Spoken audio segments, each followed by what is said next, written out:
To practice world mission in today's world means at least two things.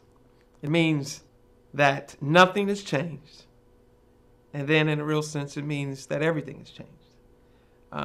It means that nothing has changed from the standpoint, it means that Christ is still on the throne. He is still the king. And his commandments still stand. And his command to go out into the world, to preach the gospel, to make disciples, to baptize them, to teach them all that he has commanded. The command that he gave his disciples in the first century is the command that he has still given to the church because he is king and the king is still on the throne. And so from that standpoint, doing missions, nothing has changed because the king is still commanding us to do that. And yet at the same time, everything has changed because we're not in first century Palestine anymore. And so we need to be ready and we need to be equipped to fulfill those commands with the various means that are now at our disposal. We are in an electronic and a cyber age. And so we need to be prepared to do missions with the understanding of our age.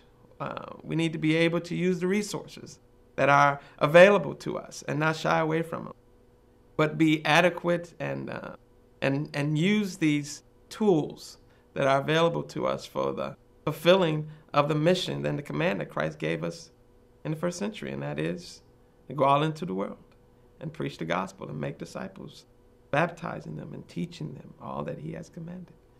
And so in one sense, nothing has changed. But then in another sense, everything has changed. And we need to be aware of both of those ideas. And we can't get too caught up in one aspect or the other. We can't get so caught up in not changing that we become irrelevant.